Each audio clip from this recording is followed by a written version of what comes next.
Kehidupan dunia ini sebentar, saudaraku. Sebentar kehidupan dunia ini. Sampai kapan? Demi Allah, saudaraku. Kita ini membutuhkan sekarang, laki-laki di sini yang hadir, yang mendengarkan suara saya dan ini mengikuti ceramah kita. Kita membutuhkan sekarang orang-orang mukmin yang imannya iman baja, bukan iman kerupuk. Yang kita butuh ini sekarang ikhwas sekalian dan akhwat di belakang sana yang mendengarkan saya dan mendengarkan ceramah ini. Kita butuh iman-iman baja yang kalau malam bangun dari ranjang lawan syaitan ke sholat tahajud, bukan tidur terus-menerus. Kita membutuhkan iman baja ikhwas sekalian dan akhwat sekalian yang pada saat azan ke masjid, sholat, apapun tantangannya. Pada saat musibah datang bersabar mereka. Pada saat jihad dikumandangkan mereka berjihad di jalan Allah Subhanahu wa taala. Memang hidupnya untuk Allah Subhanahu wa taala. Kita butuh iman yang seperti ini. Ya memang baja apa yang Allah perintahkan, apapun tintangannya, halangannya kita lakukan. Enggak peduli dengan dunia ini, apapun orang mau katakan. Akhwat kita di belakang sana, kami butuh sebagai laki-laki seorang ibu seperti Nusaybah binti Ka'ab, sahabiat yang luar biasa. Pada saat jihad dikumandangkan, Nusaybah binti Ka'ab membangunkan suaminya tengah malam mengatakan, wahai suamiku besok jihad, ikutlah. Dibangunkan anak laki-lakinya 5 orang, semua dikatakan anak-anakku bangunlah, besok jihad, ibu pun akan ikut. Semuanya satu keluarga pergi jihad. Ini yang namanya mukminah, imannya baja. Bukan suaminya mau bangun sholat malam, sebentar mas, jangan bangun dulu. Malah dikempesin. Suaminya mau poligami, jangan, saya cemburu. Hukum Allah Subhanahu wa taala. Kita butuh wanita mukminah seperti Aisyah radhiyallahu anha. Waktu Nabi SAW menikah dengan Zainab, disambut oleh Aisyah dengan senyum karena dia tahu ini hukum Allah, gitu kan? Masalahnya imannya iman baja, bukan iman kerupuk yang diketuk langsung pecah. Nah ini yang membuat umat Islam lemah karena iman kita kendor, kempes, nggak ada apa-apa. Sedikit godaan syaitan, dibising sedikit langsung kendor. Pakai jilbab besar, kemudian digoda sama temannya, sedikit saja, oh kamu alim ya, ditinggalkan jilbabnya. Subhanallah.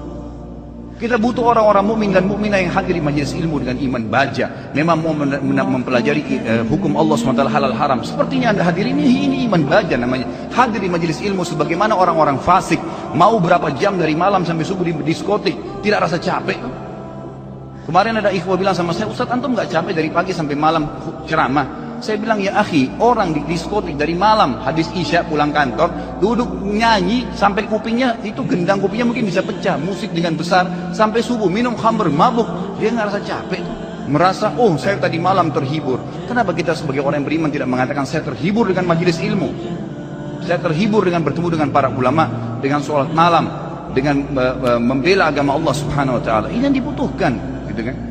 Kita butuh seorang muslimah, saudari kita yang seperti Rumaisa radhiyallahu anha, yang pada saat suaminya sedih, dia menghiburnya, anaknya mati. Suaminya sangat sayang dengan anak laki-lakinya.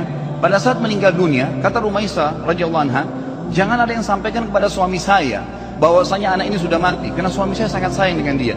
Waktu suaminya pamit pergi ke masjid, sholat maghrib isya, pulang habis isya, Rumaisa berdandan, pakai minyak wangi, masak masakan yang enak sekali, lalu dilayani suaminya. Begitu pulang, suaminya diajak makan, digodain, dirayu sampai berhubungan badan. Setelah puas suaminya kenyang, biologisnya selesai. Perhatikan wanita mukminah yang faham di mana dia letakkan godaannya, imannya membawa dia bagaimana untuk bisa menghilangkan kesusahan suaminya, bukan jadi beban bagi suaminya. Dia mengatakan, wahai suamiku, dengan santun nih, anaknya mati, dia juga sedih sebenarnya, tapi bagaimana dia menghibur suaminya, dan dia tahu ketaatan pada suaminya, ketaatan kepada Allah Azza wa Jalla.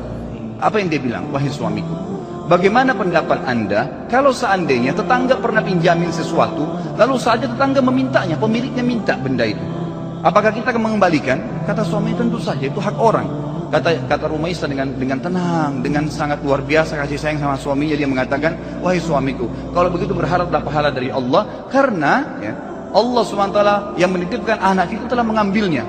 Suaminya langsung marah, mengatakan, kenapa kau tidak cerita dengan saya, wahai Rumaisa? Kau membiarkan saya memakan makanan, menikmatin tubuhmu, lalu kemudian kau memberitahukan setelah itu bahwasanya anak kita mati, gitu kan? Dengan sangat tenang. Lalu kata Rumaisa, itulah yang saya ingin lakukan untuk menghiburmu. Lalu kata suaminya, saya akan laporkan kepada Nabi SAW. Suaminya pergi ke Nabi SAW malam itu, berkata, ya Rasulullah, begini yang terjadi. Nabi SAW senyum, ya, lalu berkata, apakah kalian berhubungan malam itu?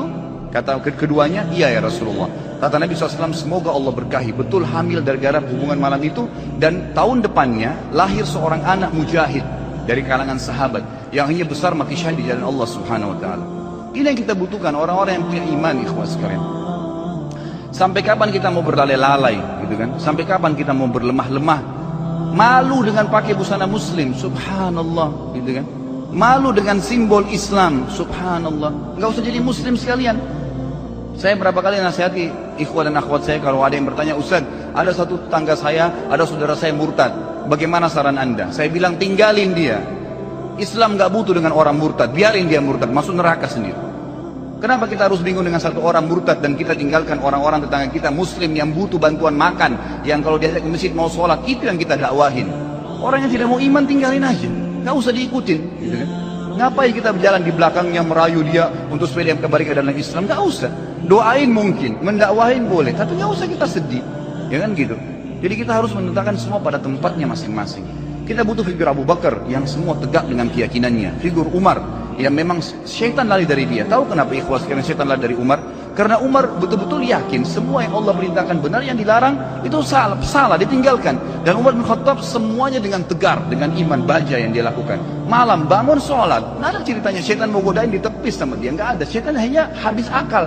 Bagaimana caranya goda orang seperti ini? Nggak bisa, ya kan? Karena dia betul-betul memang itu ditinggalin. Dan itu hanya dengan iman, ikhwas sekalian. Ini hanya dengan iman. Sampai kapan kita mau terus-menerus membiarkan iman kita sehari begini dan sehari begitu? Sampai kapan antum mau mengatakan, dan perempuan di antum dari belakang mengatakan, sampai kapan kita mau mengatakan, oh iya nanti, oh iya ya, sampai kapan oh iya ya ini? Sampai malaikat maut mencabut roh kita baru kemudian kita mau sadar? Subhanallah. Majelis ilmu seperti ini tujuan utama mengubah menjadi orang yang lebih baik. Kalau antum datang di sini dan tidak bisa mengubah, antum bisa rajin sholat malam, antum rajin menjaga hukum-hukum Allah SWT, meninggalkan yang haram, menikmati yang halal. Perempuan-perempuan di sana di belakang, kalau anda datang ke sini tidak bisa mengubah, anda tutup aurat, anda lebih baik daripada sebelumnya, anda bisa mengatur, ya, menikmati apa yang halal, tidak memamerkan aurat anda di sana sini, maka jangan hadir.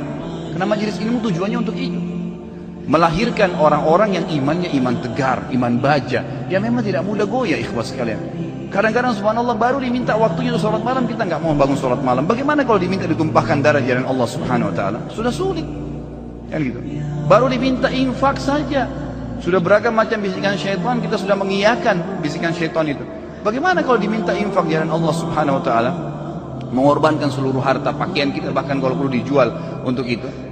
Ini semua karena cinta terhadap dunia yang berlebihan, Allah musta'an. Semoga Allah SWT yang di langit sana yang melihat kita ini menjadikan kita orang-orang yang terpilih di kalangan hamba-hambanya yang dipenuhi imannya dengan iman baja insyaAllah dalam hati dan meninggal dalam keadaan syahid.